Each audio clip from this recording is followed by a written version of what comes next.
mungkin kan masih melanjutkan tren pelemahan kemarin atau mungkin ada peluang untuk rebound sebenarnya kok? Ya, jika kita melihat closing pada Jumat kemarin, Dow Nasdaq itu mengalami rally hingga 2% lebih, dan ini merupakan momen yang amat jarang terjadi. Nah, kita berharap tidak terjadi capital outflow dari emerging market ke domestic market. Nah, kita juga lihat terjadi gap down yang terjadi pada Jumat, dan kita berharap biasanya jika terjadi gap down ada potensi penguatan setelah itu. Nah, meskipun penguatannya biasanya koreksi yang terjadi setelah gap down itu tidak terlalu dalam. Jadi saya memproyeksikan IHSG ada potensi mengalami penguatan hingga ke 8.100. Oke, berarti masih ada peluang penguatan di pagi hari ini ya. Semoga akan berlanjut nih walaupun cuaca lagi mendung-mendungnya di luar, tapi IHSG bisa cerah ya pagi ini ya Ko ya. Nah, kemarin hampir semua sektor nih berada di zona merah nih kok, tekanannya begitu kuat. Tapi menjelang Ramadan ini kira-kira ada potensi nggak di sektor apa yang kira-kira akan menguat pada pekan-pekan menjelang Ramadan ini?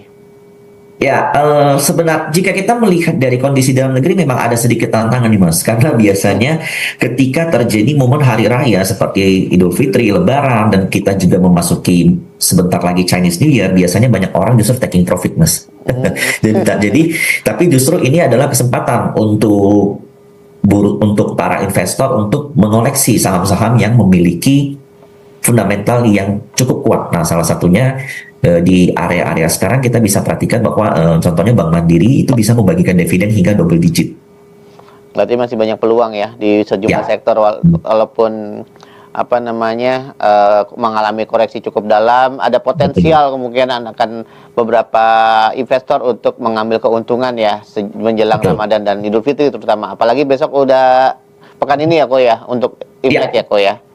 Nah, Ko, ini yang paling ditunggu oleh sobat investor. Kira-kira pada hari ini saham-saham apa yang mungkin menarik untuk dipantau Ko? Mungkin yang menjadi rekomendasi dari Koyo. Kita melihat pada posisi Jumat kemarin memang unik terjadi net foreign buy Pak, pada setelah 4 hari berturut-turut terjadi net foreign sell, dan net foreign buy itu terjadi di saham Bank Mandiri, Telkom, Bumi, serta Antam. Nah, saya melihat memang ada potensi kekuatan dari saham ini menyusul laporan keuangan yang sebentar lagi mungkin akan rilis, dan mereka memiliki potensi untuk growth yang cukup resilient.